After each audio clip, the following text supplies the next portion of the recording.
नमस्कार. मी अरविंद विठ्ठल कुलकर्णी. अधोरेखितचा आजचा विषय आहे माझा मराठाची बोलू कवतिके.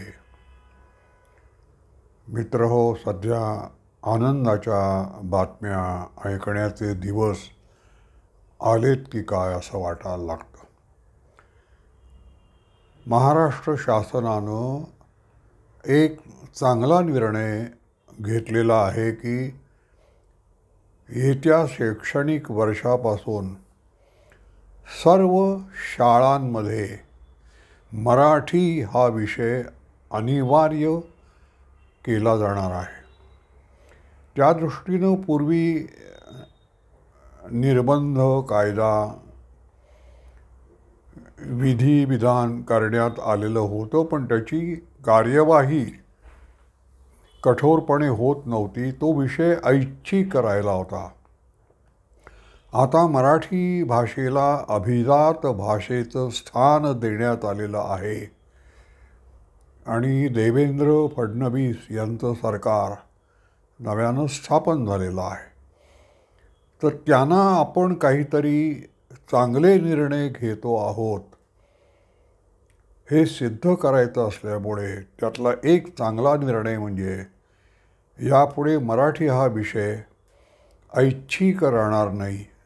तो सगळ्यांना शिकावा लागेल, मराठी बोलावं लागेल, मराठी वाचावं लागेल, मराठीत लिहावं लागेल. समर्थनीय किती आहे हा निर्णय? उलटसुलट वाद होणार आहे.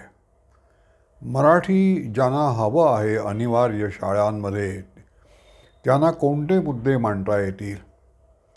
मराठी ही खरं म्हणजे अखिल भारतीय भाषा व्हायला हवी, कारण मराठी भाषिकांनी संपूर्ण भारताचं एकेकाळी संरक्षण केलं आहे आणि मराठी भाषिकांनी एकेकाळी संपूर्ण भारतावर राज्य केलेलं आहे.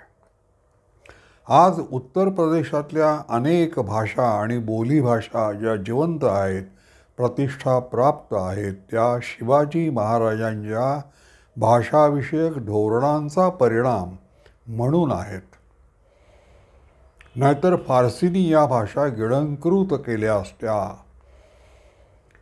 तर मराठी भाषेचं हे जे ऋण आहे ते व्यक्त करण्यासाठी सर्व भारतीयांनी मराठीविषयी दुस्वास न ठेवता मराठीविषयी प्रेम बाळगलं पाहिजे, आस्था, आपुलकी बाळगली पाहिजे. आणखीन एक मुद्दा काय आहे की आपण भगवद्गीता मानतो. आज आता वर्तमानपत्रात बातमी आली की अमेरिकेमध्ये भारतीय वंशाच्या एका सरकारी पद धारण करणाऱ्या व्यक्तीनं गीतेला साक्ष ठेवून शपथ घेतलेली आहे.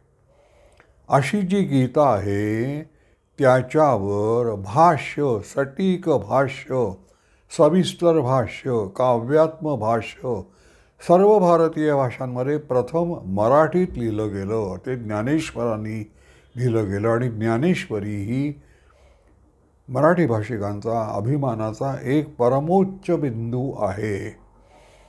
तर मराठी ही न सांगता न सवरता अनभिषिक्त अशी भारतीय भाषांची एक मूर्धन्यस्थानी असलेली शक्ती आहे.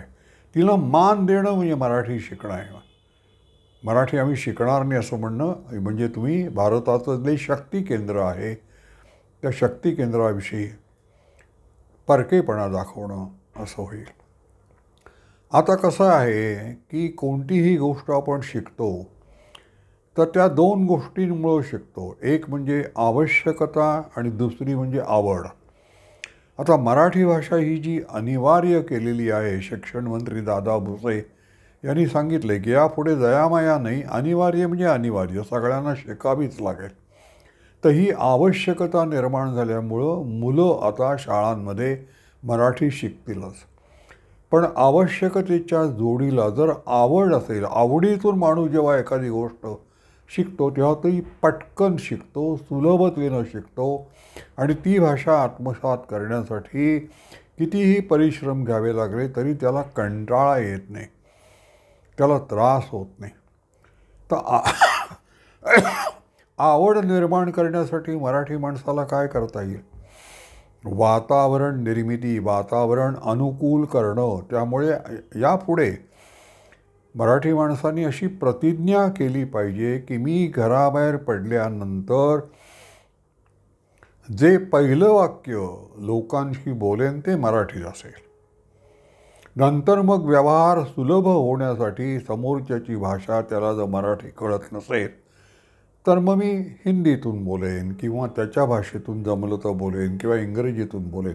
पण पहिलं वाक्य महाराष्ट्रात मी कुठेही असलो तरी ते मराठीतून बोलेन. मग तो रिक्षावाला असेल, बस कंडक्टर असेल, दुकानदार असेल, डॉक्टर असेल, कुठेही मी गेलो तरी समोरच्याला मराठी येतं आहे असं मी पहिल्या वाक्यासाठी गृहीत धरणार. दुसऱ्या वाक्याला मग मी निर्णय काय घ्यायचा तो घेईन, असं त्यांनी केलं पाहिजे. आणखीन एक काय करता येईल पहा, आपण ज्या वास्तूमध्ये राहतो त्या वास्तूत जर सगळे मराठी नसतील, कोणी अन्य भाषिक असतील, पंजाबी असेल, गुजराती असेल, राजस्थानी असेल, हिंदी भाषिक असेल, तर एक गमतीचा खेळ खेळता येईल.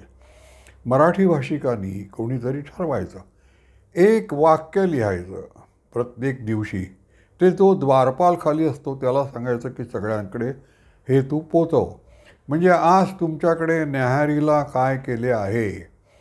मग त्याचं उत्तर पंजाबी माणूस जो असेल तो पंजाबी भाषेत लिहून देईल, गुजराती असेल तर गुजराती भाषेत लिहून देईल. खमण ढोकळा जे काही केलं असेल तर ते तो लिहून देईल. त्यामुळे आपोआप तुम्ही अन्य भाषिकांना हे दाखवता काय आम्ही तुमच्या पण भाषा शिकतोय, मग तुम्ही आमची मराठी भाषा पण शिका. आज तुमच्याकडे न्याहारीला काय केलं हे वाक्य तुम्हाला बोलता आलं पाहिजे. अशा पद्धतीनं तुम्ही एकमेकाशी संभाषण वाढवू शकता आणि मग त्याच्यातून मराठीचा प्रचार होऊ शकतो. तिसरी गोष्ट काय आहे, कोणतीही भाषा शिकण्याचं सुलभ साधन म्हणजे व्याकरण नव्हे. व्याकरण नंतर येतं. सुलभ साधन म्हणजे दुसरे लोक ती भाषा बोलत असताना कान देऊन ऐकणं. मग असा प्रसंग कधी येतो, नाटकं बघा. मराठी नाटकं जर तुम्ही वारंवार बघितली तर नाटकांमध्ये जडजंबाल भाषा नसते, जोडाक्षरं नसतात, सोपी सोपी भाषा. आपण घरात जसं बोलतो तशी. आधुनिक नाटकांची भाषा तर अगदी सोपी असते. राम गणेश गडकर यांची भाषा वगैरे वेगळी, अलंकारिक असते. तर नाटकं बघा. मी मंत्रालय वार्ताहर असताना मी पाहिलेलं आहे की जे दाक्षिणात्य अधिकारी IAS होते, रघुनाथन हा फायनान्स सेक्रेटरी होता. हा दर शनिवारी आणि रविवारी मराठी नाटकं बघत असे आणि तो आपल्या इतकं शुद्ध मराठी बोलत असे. या मराठी दाक्षिणात्य अधिकारी जे त्यांची आवश्यकता होती त्यामुळे एकही दाक्षिणात्य अधिकारी मला असा भेटला नाही की ज्याला मराठी येत नाही. तो मराठीतून व्यवहार करत असे. तसं आपण जर या आपल्या वास्तूतल्या लोकांना जर सांगितलं, मग नाटका म्हणजे रंगभूमीला काय करता येईल. रंगभूमीला पहा, मी एक सुचवतो, अमराठी भाषिकांना थोडं तुम्ही तिकिटामध्ये सवलत दिलीत तर तो देखील या शासनाच्या प्रयत्नाला हातभार लावल्यासारखं होईल. मराठीचा प्रसार आपल्याला आता करायचा आहे, कारण खूप मोठा अनुशेष बॅकलॉग भरून काढायचा आहे. दाक्षिणात्य याच्यामध्ये बंगालमध्ये त्या भाषा सगळ्यांना येत असतात जवळजवळ. मुंबईमध्ये मात्र, कारण मराठी माणूस हा कोणत्याच विषयात आग्रही नाही. दिल्लीचा रोष असल्यामुळे जे काही मिळेल ते आपलं प्राक्तन, ते आपलं भाग्य असं म्हणून मराठी माणूस गप्प बसतो. तो लढत तो आपापसात लढतो, पण दिल्लीशी किंवा अन्य विषयांवर महत्त्वाच्या तो लढाई देत नाही. संयुक्त महाराष्ट्राचा लढा हा अपवाद. तर म्हणून आपल्याला असं करता येईल की नाटकं बघा, मराठी नाटकं जास्तीत जास्त बघा. मी तुम्हाला मराठी बोलणं ही आवश्यकता आहे. असं मराठी इथे अमराठी जेवढे लोक राहतात महाराष्ट्रात, मुंबईत, पुण्यात, त्या सगळ्यांना वाटलं तशी गरज आपण, तशी आवश्यकता आपण निर्माण केली पाहिजे. आता शाळांमध्ये काय करता येईल पहा. सगळ्यात सोपं म्हणजे कविता. सोप्या सोप्या कविता, विंदा करंदीकरांचं राणीची बाग किंवा आणखीन कविता, या कविता पटकन पाठ होतात. खबरदार जर टाच मारून जाल पुढे चिंधड्या, ही आवेशपूर्ण कविता आहे ना. मग ती विद्यार्थ्यांकडून बसवून घ्या आणि विद्यार्थ्यांना ती पाठ करू द्या. कविता लक्षात राहतात आणि त्याच्यावरनं मराठी शिकता येतं. असं शाळांमध्ये व्याकरण शिकवाच, पण त्याच्या जोडीला इसाप नीती. प्रत्येक शाळेला चांगलं ग्रंथालय पाहिजे आणि जिथे लहान मुलांसाठी उपलब्ध असलेली मोठ्या टायपातली अशी पुस्तकं असली पाहिजेत. त्यात नाटकंसुद्धा चांगली असली पाहिजेत. तर इसाप नीती समजा एक आहे, तर शिक्षकांनी इसाप नीतीतली एक गोष्ट तो जो तास ठरलेला असेल त्या दिवशी सांगायची. सोपी गोष्ट 10-15 मिनटात संपली पाहिजे. आणि ती मग एकेका मुलाला सांगायचं की तू काय ऐकलंस ते आता सांग, ती गोष्ट मराठीत सांग. चुका केल्यास तरी चालतील, कारण सगळेच चुका करणार आहेत, पण तू सांग. मग त्याला बोलायची सवय लागते. असं एक कल्पक नाविन्यपूर्ण अशा उपाययोजना करून मराठी भाषेचा आपल्याला प्रचार हा करता येऊ शकतो. असं वेगवेगळं उपाय आपण शोधून काढले पाहिजे. नाटकं बघा, मी सांगितलंच त्याप्रमाणे वाक्य सोपी सोपी लिहा. किंवा मी जे सांगितलं आपल्या वास्तूमध्ये जो प्रयोग करायचा आहे तो त्या विद्यार्थ्यांना पण करायला द्या, की विद्यार्थ्यांनी एक वाक्य फळ्यावर काहीतरी प्रत्येक दिवशी पहिल्या तासाला एक वाक्य फळ्यावर काहीतरी लिहायचं, इंग्रजीमध्ये किंवा हिंदीमध्ये. आणि मग त्याचं मराठी सगळ्या मुलांनी आपापल्या वहीत मराठी लिहायचं आणि ते शिक्षकांनी तपासायचं. आणि मग त्या चुका काय आहेत ते सुधारायचं कसं. आता अनुषंगानं काय होईल पहा, आणखीन एक परीक्षा घेता येईल की आकाशवाणीवर आणि दूरदर्शनवर, दूरचित्रवाहिन्यांवर ज्या मराठीतून बातम्या सांगितल्या जातात त्या तुम्ही ऐकल्या पाहिजे असं विद्यार्थ्यांना तुम्ही सांगा आवर्जून.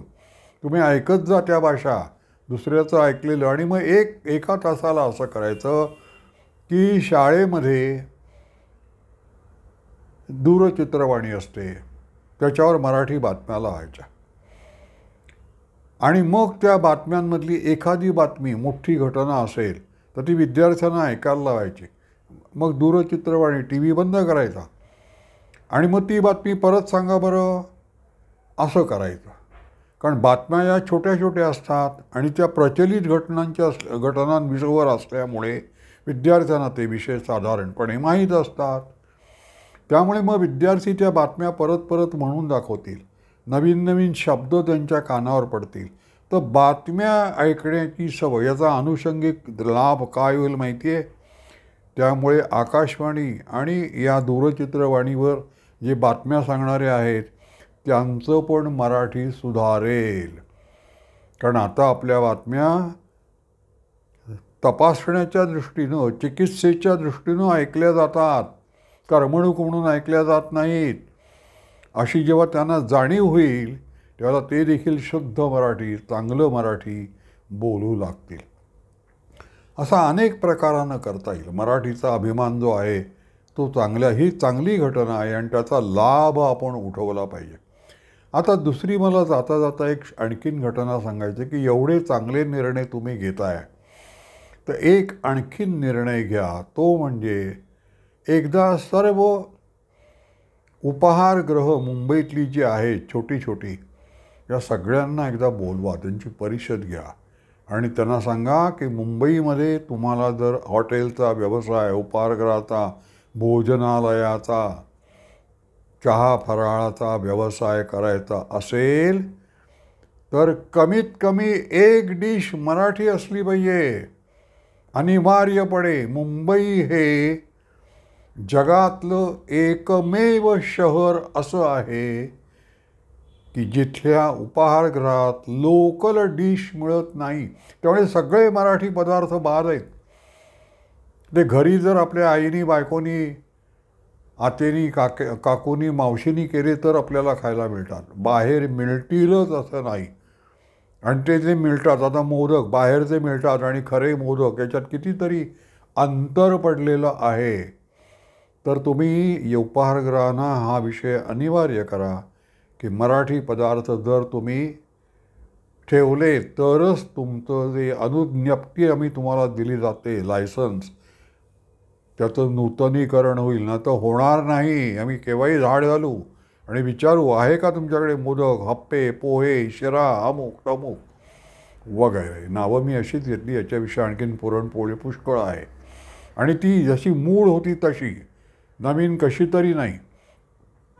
असं करता येईल. असं एक सामाजिक वातावरण, सांस्कृतिक वातावरण, भाषिक वातावरण मराठी भाषेला केवळ केंद्र सरकारने, आणि आज सांगायचं राहिलं की केंद्र सरकारचा एक प्रतिनिधी, केंद्रीय मंत्री आज आपल्या शिक्षण मंत्र्यांना भेटले आणि अभिजात भाषेचं जे स्थान दिलेलं आहे त्याची जी त्यांनी सूचना, शासकीय सूचना जी आहे ती त्यांनी प्रत्यक्ष त्यांच्या हातात दिली, आपल्या महाराष्ट्राच्या शिक्षण मंत्र्यांच्या. तर त्यांना ती केवळ शासकीय पातळीवर अभिजात भाषेचं स्थान मिळता कामा नये. ते सर्वसामान्य माणसाच्या हृदयात सुद्धा एक असा मराठीत बोलणं म्हणजे एक अभिमानाचा विषय वाटला पाहिजे. आणि तो मग मराठी माणूसच जर बोलायला लागला अभिमानानं मराठी भाषा, तर मग इतर भाषिक टिकतील. त्यामुळे मुख्य दायित्व मराठी भाषिकांवर आहे. इतर भाषिकांना दोष ठेवून काही उपयोग होणार नाही. ते मराठी भाषा शिकायला उद्युक्त आहेत, राजी आहेत. आपण आग्रह धरत नाही. त्या आपला आग्रह पाहिजे मराठी भाषेचा, मराठी माणसाचा. तुम्ही मराठी शिकलं पाहिजे बरं का, असा आग्रह पाहिजे. तरच मराठी अनिवार्य केवळ शाळांमध्ये नाही तर संपूर्ण समाजामध्ये मराठी भाषेविषयी, मराठी भाषेतून लोक बोलतील आणि मग माझा मराठाची बोलू कवतिके असं ते ज्ञानेश्वर महाराज म्हणालेले आहेत. ते सत्यसृष्टीत उतरेल. माझा व्हिडिओ आपल्याला आवडला असेल तर लाईक करा, शेअर करा आणि सबस्क्राईब करा. धन्यवाद.